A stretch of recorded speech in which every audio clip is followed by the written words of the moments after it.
We see the light of thy deep and dreamless sleep, the silent stars go by, yet in thy ghostly shine, the everlasting light, the hope and fear of all thy years are met with thee tonight. How silently, the wondrous gift is given, so God imparts to human heart the workings of his hand.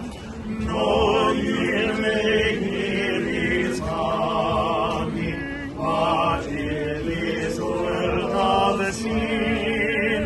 where meek souls will receive